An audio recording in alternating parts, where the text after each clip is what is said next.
ഹിന്ദുസ്ഥാൻ കളരിയിൽ നമുക്ക് വളരെ ആക്റ്റീവായിട്ട് ഫങ്ഷൻ ചെയ്യുന്ന ഒരു OP ഡിപ്പാർട്ട്മെൻ്റ് ഉണ്ട്, അതുപോലെ തന്നെ IP ഡിപ്പാർട്ട്മെൻറ്റും ഉണ്ട്. അപ്പോൾ ഈ കളരി ചികിത്സയിൽ സാധാരണഗതിയിൽ ജനറലായിട്ട് നമ്മൾ പറയുകയാണെങ്കിൽ നമ്മൾ ഉപയോഗിക്കുന്നത് കളരിയിലെ കെട്ടുമുറകളാണ്. ബന്ധന ചികിത്സ അങ്ങനെയാണ് പറയുക, കെട്ടുമുറകൾ എന്ന് തന്നെ വേണം പറയാൻ.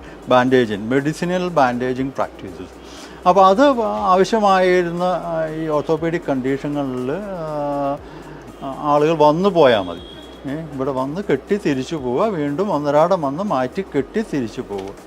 അതുപോലെ തന്നെ നമ്മൾ ഉപയോഗിക്കുന്ന ഒരു ചികിത്സാധാരയാണ് കളരി ഒഴിച്ചിൽ, ചവിട്ടി ഒഴിച്ചിൽ എന്ന് പറയുന്നത്. അത് ഈ പറഞ്ഞ പോലെ നട്ടെല്ലിൻ്റെ പ്രശ്നങ്ങൾക്കും അതുപോലെ മസ്കുലോസ്കെലിറ്റൽ ഇഞ്ചുറികൾക്കും നമ്മൾ ഉപയോഗിക്കുന്ന സംഗതിയാണ്. അപ്പോൾ ദൂരദേശത്തുള്ളവർ ഇവിടെ വന്ന് കിടന്ന് ചികിത്സിക്കുകയും സമീപദേശത്തുള്ളവർ ഒരു OP ഔട്ട് പേഷ്യൻ്റ് എന്ന നിലയിൽ വന്ന് ചികിത്സിച്ച് പോവുകയാണ് ചെയ്യുക.